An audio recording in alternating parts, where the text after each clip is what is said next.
बड़े बुजुर्ग भी कहते हैं कि बेटा पसीना निकालो, फिजिकल वर्क करो, मेहनत करो, पसीना निकलेगा तो शरीर बॉडी फिट रहेगी। ये बात बिल्कुल सही है, लेकिन जैसे ही मानसून का महीना आता है, जून जुलाई अगस्त का महीना आता है, पसीना निकलता जाता है, पसीना सूख ही नहीं पाता। क्या ये कंडीशन भी हमारे हेल्थ के लिए, बॉडी के लिए अच्छी है? जी नहीं, बिल्कुल नहीं। यहाँ पर हम अनईजी फील करने लगते हैं। आखिर ऐसा क्यों होता है कि जब ह्यूमिडिटी ज़्यादा होती है, टेम्परेचर ज़्यादा होता है, पसीना सूख नहीं पाता है और वो हमारे लिए अनईजी हो जाता है? आइए एक आम आदमी की लैंग्वेज में हम इसमें डिस्कस करते हैं। देखो होता क्या है कि जब पसीने आने की जो स्वेटिंग की प्रोसेस होती है वो एक इंटरनल प्रोसेस होती है। इंटरनल प्रोसेस का मतलब है कि बॉडी को कूल रखने के लिए, बॉडी को ठंडा रखने के लिए पसीना आता है। कुछ ग्लैंड्स होती हैं हमारी बॉडी के अंदर, वो ग्लैंड्स जब शरीर हमारा ज़्यादा टेम्परेचर वाला हो जाता है या दौड़ने से, एक्सरसाइज करने से, कई चीज़ों से उसका टेम्परेचर बढ़ता है, तो बॉडी में जो ग्लैंड्स होते हैं वो कुछ फ्लूइड को रिलीज़ करते हैं।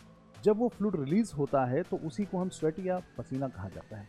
अब इस स्वेटिंग को अब्जॉर्ब करना या सुखाने का काम बॉडी करती है। उस सुखाने की प्रोसेस में बॉडी का टेम्परेचर कम हो जाता है, जिससे कूलिंग होती है। यानी पसीने को बॉडी सुखाती है, जिसकी वजह से बॉडी का टेम्परेचर कम हो जाता है, यानी पसीना आना अच्छा होता है। लेकिन in case of high humidity in monsoon season क्या होता है? इस सीजन में जब हवा के पास बहुत ज़्यादा पानी होता है, या कह सकते हो कि हवा ने बहुत ज़्यादा पानी पिया है, उसमें मॉइस्चर है, उसमें नमी है, उसमें जलवाष्प है, तो हवा पानी पीने से इनकार कर देती है। हवा कहती है कि अब हम पानी नहीं पिएंगे क्योंकि हमने पहले से पिया हुआ है। ऐसे में ज्यादा ह्यूमिडिटी वाली हवा उस पानी को सोखने से मना की है, उस पानी को नहीं सोखती है, जिससे पसीना है बॉडी में वो वैसा ही है। अब ऐसे में शरीर ठंडा नहीं हो पाता। जब शरीर ठंडा नहीं हो पाता तो जो ग्लैंड्स हैं अंदर से, वो फिर से उस बॉडी को कूल करने के चक्कर में फिर से फ्लूइड रिलीज करते हैं और फिर से हमें पसीना आता है। यानी पसीना जो पहले से सूखा नहीं है। और दूसरा, जब ह्यूमिडिटी भी अच्छी खासी है और टेम्परेचर भी ज़्यादा है, तो ऐसे में हीट स्ट्रोक की संभावना बहुत ज़्यादा होती है। हीट स्ट्रोक का मतलब आपकी बॉडी का टेम्परेचर बहुत ज़्यादा हो गया है तो बहुत ज़्यादा प्रॉब्लम्स आ सकती हैं, लोग मर भी सकते हैं। इसके अलावा एंजाइटी हो सकती है, आपको अनइजीनेस फील हो सकती है, आप आलसी हो सकते हो। और सबसे बड़ी बात, अगर नॉर्मल ज़िंदगी में देखें तो ऐसे में हमारा काम करने का मन नहीं करता कुछ भी,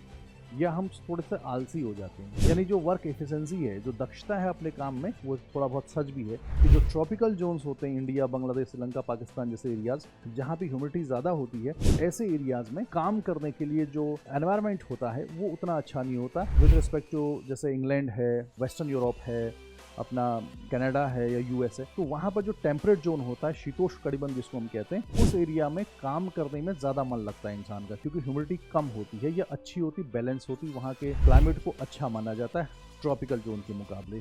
तो एक रिलेशन है ह्यूमिडिटी का टेम्परेचर से। अगर ह्यूमिडिटी और टेम्परेचर दोनों साथ साथ हैं, दोनों ज़्यादा हैं, तो ये इंसान की लाइफ के लिए थोड़ा से प्रॉब्लमेटिक हो सकते हैं।